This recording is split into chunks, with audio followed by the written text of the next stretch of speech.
The Denver Broncos could have a tight end one named Lucas Krull this upcoming season. His offseason emergence has been a big storyline. Will he maintain it? We'll tell you why we think he'll be the top guy for Sean Payton this upcoming season on today's brand new episode, Locked On Broncos.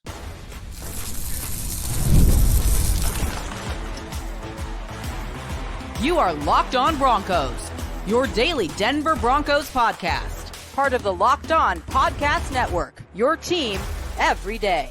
What's happening, Broncos Country? Welcome into another episode of Locked On Broncos, your daily Denver Broncos podcast, part of the Locked On Podcast Network, your team every day. Thank you so much to all the everydayers out there in Broncos Country for tuning in and making us your first listen of the day every single day. Free and available everywhere you get your podcast or available on YouTube. So subscribe or follow so you never miss out on what's going on with your favorite team, especially as we continue our training camp position previews with the tight end position here today. I'm Cody Roark, Broncos reporter for Mile High Sports, joined alongside, as always, by Sayre Bedinger, the site expert over there at predominantlyorange.com. And Sayre, look, yesterday we talked about the wide receiver position here for the Broncos, highlighting the depth, highlighting the storylines, and they may carry more wide receivers this upcoming season, which means they might carry less tight ends this upcoming year. But let's really kick things off with the biggest story, and unfortunately it has nothing to do with Greg Dulcich. It's the emergence of Lucas Krull in the offseason program. He's really become somebody Sean Payton has become enamored with. The offense, I think whoever's throwing him the football has become enamored with him a little bit. He's been a consistent, steady presence in the offseason program, and now he has a chance to be firmly the team's number one tight end option this upcoming season with a lot of high athletic traits and upside. Well, Sean Payton certainly did his part to get everybody excited about Lucas Krull this offseason, didn't he? I mean, there was a day at practice that everybody kind of noticed, like, wow, Lucas Krull's standing out. And Sean Payton said that he was noticing everybody else noticing and went over to Krull on the practice field. If you missed this story, Sean Payton goes over to Lucas Krull on the practice field and says, hey, you see the media members over there? They're all looking down at their roster to figure out who number 85 is. And soon everybody's going to know who number 85 is. I think that story in itself kind of paints the picture of exactly where the excitement level of Lucas Krull should be. If you're a fantasy football player, a dynasty player in fantasy football, you probably already have Lucas Krull. But I mean, if you're a fantasy football player, maybe Lucas Krull is somebody that you want to add to your roster this year as a sleeper at the tight end position, because Cody, I feel like he's going to be heavily involved in the passing game. I think even regardless of Greg Dulcich being healthy, I think Lucas Krull has done enough over the course of, the end of last season, what we saw from him as a pass catcher, the speed, the way that he was able to get open almost immediately upon arriving to an NFL playing field. I feel like he's going to have a big role in the passing game, regardless of Troutman or Dulcich this season. No, I think that's a very fair analysis point there because, I mean, everything that we've seen so far in the offseason program, granted, Greg Dulcich didn't participate in that. It seems like Sean Payton isn't fully banking on the fact that Greg Dulcich will be the guy. Like, I don't think you can. Like, and that's just Sean being smart, saying, hey, last year we were banking on Greg being this guy. Injury popped up, and unfortunately, that really threw a monkey wrench in the entire plans for Denver's offense last year. They didn't have a good contingency plan. They traded away Albert Okwuegbunam, who had some athletic traits, and Lucas Krull was a guy who they acquired really in the preseason or after, the preseason, said, you know what, this is going to be a guy we're going to try to develop a little bit. And he was a guy that I started, remember telling you stories about, Sayre, like, hey, like this guy, like Lucas Krull is getting reps here at practice.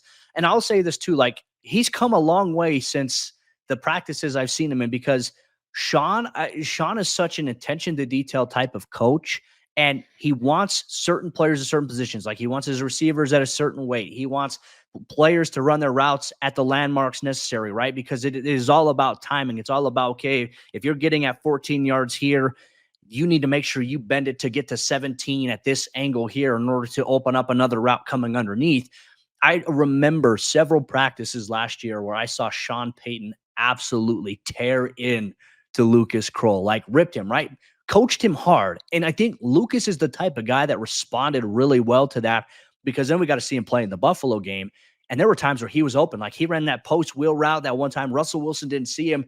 And I remember Sean coming off, like you see it on the sideline, throw the seam because Lucas Krull had a wide open touchdown. He's 6'6". He runs ridiculously fast. He's got good ball tracking skills. And now he's been in a position where he showcased that this entire offseason. I've been thoroughly impressed with Lucas's growth. I think what was it? His longest catch of the season last year was, I think, 37, 38 yards against the Los Angeles Chargers when Denver went on the road, essentially another home game for them.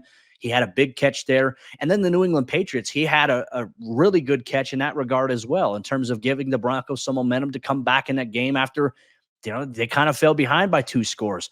There are a lot of things to Lucas Krull and his game. He's such an unknown at this point, Sayre, that I think when you factor in that he can become this certain guy, I think I have an idea who he can become.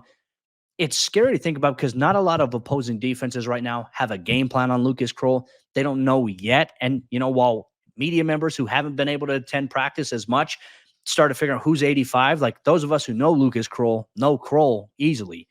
But the fact of the matter is, NFL defensive coordinators are now going to be going through their game plan meetings. I feel like this upcoming season saying, we got to account for number 85. I think he's going to be a big part of Denver's passing attack this upcoming season. I think Sean's going to find a way to maximize his opportunities. So he could go from who's number 85 to Krull the Warrior King, I guess, for anybody that understands that reference. We need that to happen. Need to manifest the Matthew McConaughey memes and gifts that are going to come about this year from Lucas Krull's breakout season. Like you mentioned, Cody, the things that really stand out to me about him is, speed, size, like 6'6", 250 plus pounds. He runs well. He tracks the ball well. But what's really impressive to me is the easy athleticism that he has. When you look at him after the catch, a lot of tight ends kind of lumber. They're so big and they're so packed with muscle that it's hard for them to be agile in the open field. I think you see certain guys like Travis Kelce and George Kittle who are really just easy movers. They're just very natural. It's like, certain guys like who play tight end in the NFL probably played center on their, youth basketball teams growing up because they're big and they were the tallest kid on the team and they kind of lumber around like that. But these guys who are easy athletes at the tight end position can create after the catch because they have that athletic ability, the agility in space, the ability to kind of juke and make guys miss. It's not so much I have to run through guys to create after the catch, or I have to get a full head of steam before I'm running past guys. These guys can run past guys in the short area. They've got that quickness in this and explosiveness. Lucas Krull, I'm not saying he's George Kittle, okay? I'm not saying he's Travis Kelce. What I'm saying is he has that same type of easy athleticism to where if he catches the ball in the middle of the field and there's a defender around him, he has the ability to make that guy miss. He doesn't necessarily need to just catch the ball and immediately go down because he's so slow, right? Or he doesn't need to only catch the ball over the middle of the field running a drag route and hope that his vertical speed is enough to run past guys. He's able to creatively get past defenders. That's what I like the most about him, and that's where I feel like his ceiling is the highest of any tight end on this team, even with Dulcich and his talent level. And we'll see if that can break out for the Broncos offense this upcoming season. I do think if we're going to give a firm standpoint here today, I think that Lucas Krull is easily, by and large, the Denver's tight end 1. I mean, all circumstances considered, even with Adam Trautman back, we'll dive a little bit deeper into that as well. But what does the depth behind Lucas Krull look like for the Broncos at the tight end position? We'll break it all down here on today's episode, Locked On Broncos. Broncos Country, today's episode, Locked On Broncos, is brought to you by our friends over there at the Game Time app. And Game Time is an authorized ticket marketplace of Major League Baseball, which makes getting tickets faster and easier. And prices on the Game Time app, they actually go down the closer that it gets to the first pitch. With killer last-minute deals, all-in prices, views from your seat, and their lowest price guarantee, Game Time takes the guesswork out of buying MLB tickets. Not only can you buy MLB tickets, but you can buy tickets to your favorite events that are going on near you, whether there's a big concert coming into town or you want to buy Broncos tickets for this upcoming season. Game Time, they have you covered inside the app. Last-minute deals where you can save up to 60% off buying last minute for sports, concerts, comedy, theater, and more. Personally, I love the seat views where you get a panoramic view from your seat in the app before you buy, so you know exactly what the vantage point is going to look like. So take the guesswork out of buying MLB tickets with Game Time. Download the Game Time app, create an account, use code LOCKEDONNFL for $20 off your first purchase. Terms apply. Again, create an account, redeem code LOCKEDONNFL for $20 off. Download Game Time today. Last minute tickets, lowest price guaranteed.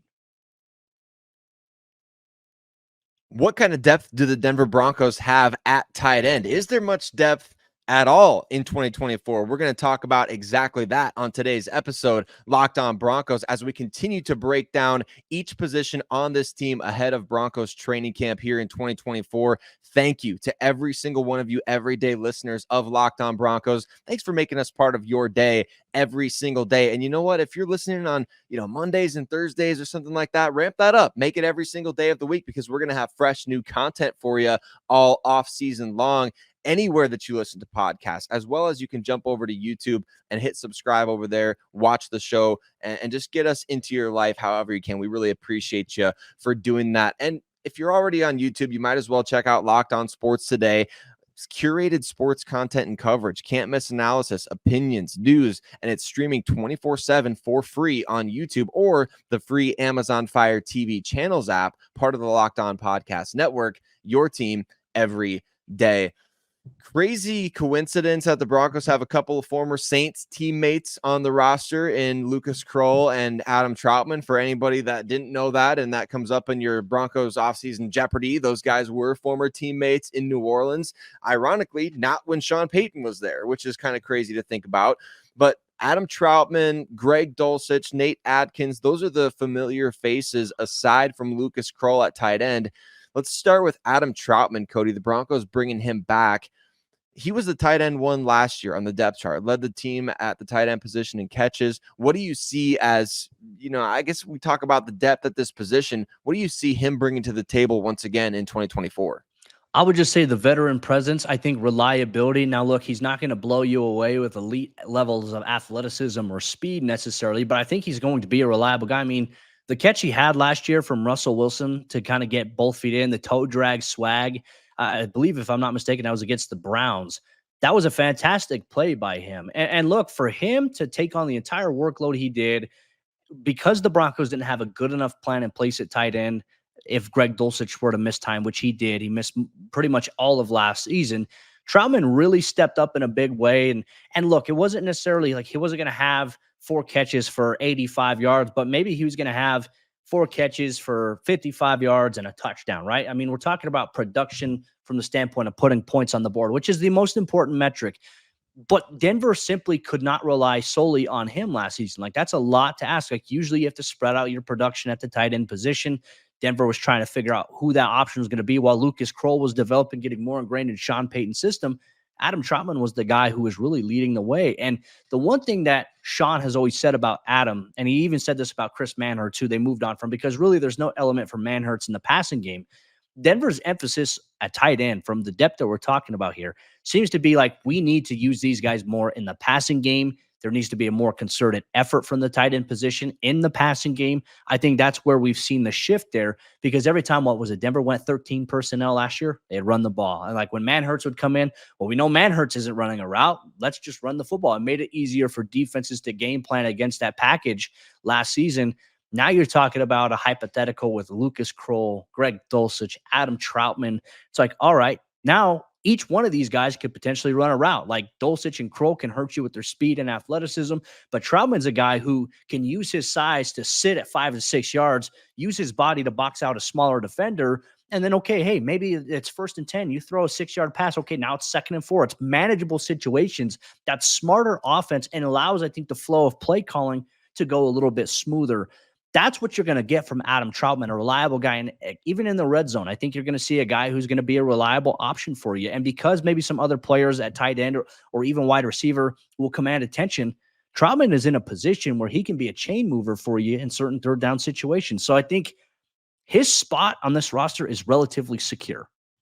He is a 2-year contract and free agency to bring him back. I think really indicates what Sean Payton thinks of him and this offensive coaching staff in terms of that reliability. Like you mentioned, he's probably the truest form of what a tight end is. At least for me, a 90s kid growing up with, all these different inline tight ends who, you think of a throwback tight end. I think Adam Troutman is kind of that. He plays in line. He doesn't really, he's not somebody that you're going to split out necessarily to create mismatches in the passing game, right? He's somebody that you want him to play that more traditional role, who can, like you said, he can be a chain mover. Remember his touchdown catch last year where he was just wide open. I can't remember what win it was for Chargers the Broncos. game. the Chargers game, one of their bigger wins of the season. I mean, he does those type of things. He's going to be able to sneak out for you. He's going to be somebody that is a secondary target, and he's going to improve your running game. And I can't help but wonder, Cody, as you bring up, the Manhurts situation from last year, constantly playing in 13 personnel. I can't. I wonder how much of that was due to the fact that the Broncos were trying so desperately, even in passing situations, to create extra protection for Russell Wilson, who was sacked 45 times. And how much did that hinder the options and the ability to push the ball downfield? Because now, instead of covering, 3 or 4 guys, you're covering 2 or 3 guys. I think that's part of what really hindered the offense last year was having that situation to where we have to hold an extra guy in to pass protect because our quarterback is taking so many sacks.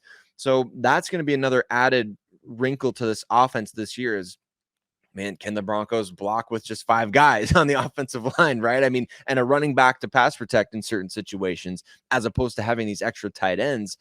I think that's an interesting factor here. Now, when we talk about Greg Dulcich, who didn't practice this offseason, he's the wild card to me at this position group. And I know we have it, if you're watching on YouTube, we have it in our show notes on the side here, Greg Dulcich staying healthy. Maybe I should have wrote Greg Dulcich getting healthy, because he hasn't been healthy enough to play or practice basically for the last 2 years.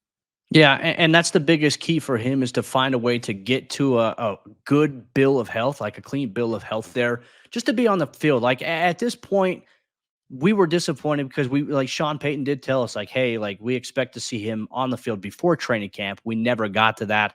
Could he have potentially participated in the last mandatory minicamp practice of the day, the one that they canceled? Maybe, right? Like we have no idea. But like everybody for the first day of training camp, we're going to be eyeing is number 80 out there. Like that's number one thing. Like Andrew Mason and I, we always have our binoculars at training camp. We're looking, do we see number 80? That's one thing that we're going to be doing here at the start of camp when the team officially opens things up. We know that the rookie is going to report on the 17th of July. Veterans going to report on the 23rd. We anticipate the first open practice will probably be on the 24th there. So we'll see. That's obviously still waiting to be announced here.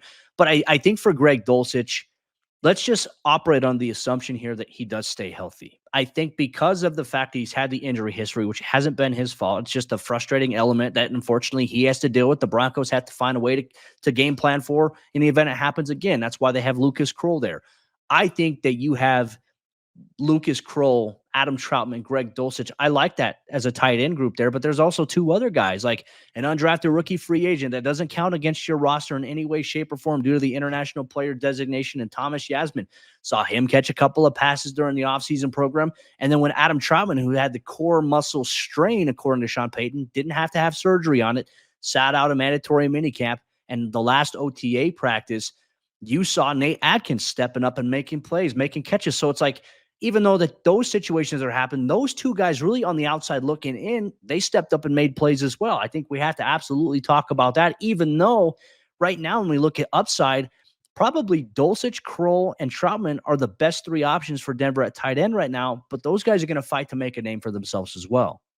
They will. And there's the versatility element with Nate Adkins, and there's the pass catching upside with Thomas Yasmin. I mean, there's, especially like you said, the fact that he doesn't count against the roster. I know we're going to talk about what we project as the depth chart and roster situation coming up, but I feel like that's a huge advantage for the Denver Broncos. The question right here is going to be, which guy emerges in training camp, which guy comes out in preseason and makes his spot non-negotiable. I mean, that was Nate Adkins last year, right? I mean, you touched on it during OTAs. He impressed in training camp. He impressed in the preseason. The more you can do, right? And I just wonder how many spots are actually up for grabs right now. That's the big question that we have. And I think that segues perfectly into our discussion about the depth chart, because look, I don't know, how do the Broncos keep more than 3 tight ends on this roster? The way that this roster is built, the new rules on kickoff return, the depth at quarterback, the depth at running back, it's going to be fascinating to see what this team does with the players they currently have at tight end. What a perfect segue, because can the Broncos afford to keep more than 3 tight ends? I don't believe that'll be the case here with the roster development and some of the things that Sayre mentioned. We'll dive deep into why here on today's brand new episode, Locked On Broncos.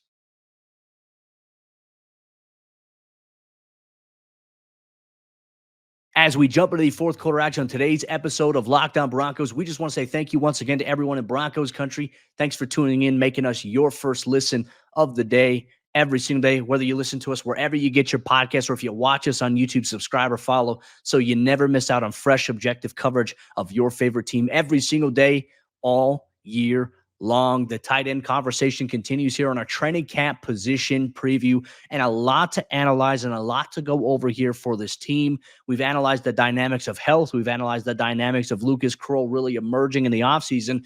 But how does the 53-man roster potentially play out here? Sayre and I are going to share our predictions here. Sayre, you and I were talking about it. We were not sure that the Broncos can afford to keep more than 3 tight ends on their roster, the active roster, going into the regular season, considering the return dynamics now. You can have a couple of wide receivers, especially if Marvin Mims is going to be the key primary punt returner. And let's say Denver doesn't want to use him on kick return. They want to use him more on offense. Well, now you need guys of similar stature to be able to play there. That means you might have to carry more wide receivers on your roster, maybe an additional running back. Like the roster gymnastics that's going to have to take place here after the final preseason game where you align the 53, it's going to be very interesting. And I just look at tight end. I don't see them keeping more than 3, but I mean, there's so many different ways this can go, Sayre. I think you and I are in agreement. Lucas Krull, Adam Troutman, those 2 guys guaranteed 53-man roster spots. Greg Dulcich is really the one here where I have the question, right? If Greg Dulcich is healthy, he'll be that other tight end. He'll be the 3rd guy that they keep at that position. But if he can't stay healthy, is there a possibility? I mean, they could even put him on IR or something like that. I don't know if that's going to be the case, but is there a possibility if Greg can't stay healthy or can't perform, if he is healthy during training camp, just doesn't showcase anything, and maybe a guy like Thomas Yasmin or Nate Adkins emerges, do you think he could be a player the Broncos move on from? I mean, that would be a shocking development if that were the case. It would be shocking, but I think anything is possible at this stage because he hasn't played. And that's just the reality. It's a what have you done for me lately league. And Greg Dulcich is playing with a new coaching staff, right? I mean, I know George Payton, the guy who drafted him, is still there, and that does carry weight for sure. And then you have David Shaw now in the front office, Cody, who coached in the Pac-12, undoubtedly saw the rise of Greg Dulcich from he was a walk-on player at UCLA, and he became a 3rd-round NFL draft pick. So I'm sure he's well respected in the Broncos front office and even on the coaching staff as well. I don't mean to differentiate between the two, but I think there is a chance. I mean, he's got to go out there and play, all right? And if he can't stay on the field, how can the Broncos go into the regular season saying, all right, we got 2 tight ends, so we're 1 injury away from having 1 tight end, right? Because Dulcich, he's not healthy.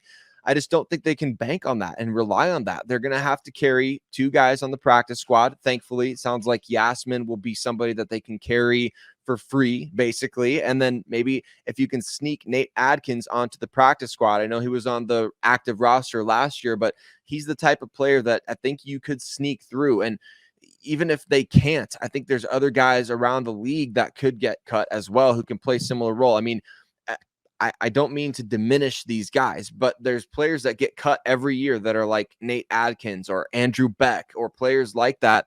That, remember, the Broncos acquired Beck initially off waivers, and he became a valuable piece for them. So that kind of stuff happens because teams around the league have this problem every year. They can't all keep every tight end they've got. So you're competing against everybody else's roster as well if you're Greg Dulcich. So I think that there's a chance he gets cut, but to me, it's a clear-cut pecking order if everybody's healthy. Lucas Krull, Adam Troutman, Greg Dulcich, all 3 guys are going to play. All 3 guys are going to be active on game days, and all 3 guys could have if they're all healthy, Cody, I mean, the potential in the passing game, after we discussed the wide receiver position and all the depth the Broncos have there right now, adding in a breakout year from Lucas Krull and a bounce back year from Greg Dulcich, you've set your rookie quarterback up for some serious success in 2024.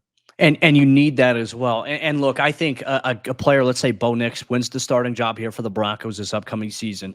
I think if you have Cortland Sutton, Tim Patrick on the outside, you mix in guys like Bo Nix also loves playing with tight ends. Like he is a very, like Ferguson last year at Oregon, like he had a really great connection with him. He had a good connection with Justin Herbert's brother, Patrick, at the University of Oregon. Like Bo is the type of guy that I feel like he'll use everybody. He'll use receivers. He'll use running backs. He'll use tight ends. I felt like last year there wasn't really a ton of balance from the Broncos offense. I think at times you did see, and it was maybe a beneficial factor, you did see Russell Wilson favor the tight end position a little bit. It was really Cortland Sutton, Adam Trotman from time to time, but mainly it was Cortland Sutton. And then the Broncos running backs were really Russ's best friend. Whereas I think you're going to see a system now that if Bo is the starting quarterback, he looks so comfortable distributing the ball to anyone and everybody. Like, I think you're going to see a lot more balance of Denver's offense. And that isn't a shot at Russell Wilson. It's just that for what Sean Payton wants to achieve offensively and for what Bo Nix has shown at the University of Oregon in a system that is eerily similar, has shown the ability to do. And I think a guy like Krull will probably be one of his favorite red zone options if we're talking about it. I think Dulcich, if we're talking about certain situations where you want to go 12 personnel, and if Dulcich is healthy, he's that guy. Well, guess what? You can line up Lucas Krull in line. You can line them up in the slot. You can flex them both in as big slots there. And you can do some stuff. You can do some damage across the middle of the field where we know that's an area Bo likes to attack himself. So for me, I think when you factor in all the wide receivers, and you and I gave our predictions as to who we think will make the Broncos 53-man roster at wide receiver. We did that on yesterday's show. For those that didn't have a chance to listen to it, go check it out. Like, become an everyday listener. Listen to every show of the week, Monday through Friday, to really amplify what we dive into here regarding the Denver Broncos. I do think that the offense should be significantly better. And look, this is all, there's an asterisk here. If everybody stays healthy is the number one thing when we talk about this. And if the Broncos can find a way to just generate some more continuity offensively, you are going to see production increase from the running backs. You're going to see it from quarterback. You're going to see it from the receivers. And I think you're going to see it from the tight end position, which we all know historically for Sean Payton, production there is the most important. So I do think I'm agreeing. You and I are in agreement here once again.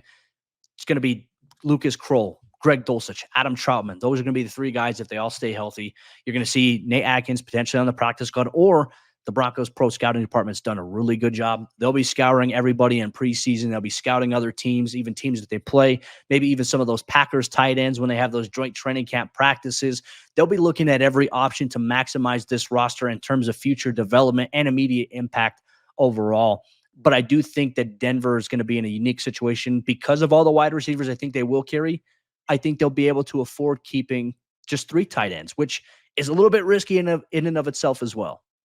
It is, and that's where you have to have the quality player on the practice squad, like a Nate Atkins or multiple guys. Remember, the Broncos, that's how they got Lucas Krull last year. And for those that are maybe thinking, well, you're not going to be able to get anybody good off waivers. Well, I mentioned Andrew Beck before, and we've talked about other guys, but look, like Lucas Krull led all tight ends in the NFL last year in the preseason with receptions and receiving yards. So the Broncos got the guy out of the preseason mix away from the team that he was currently with to sign with their practice squad. And this is a Broncos team that's supposedly undesirable to come to, Cody, which is another episode for another day. But look, I know it was just a practice squad move last year. Nobody talked about it when in fact, I complained because they traded away Albert Okwuegbunam after his big game against the Rams in the preseason.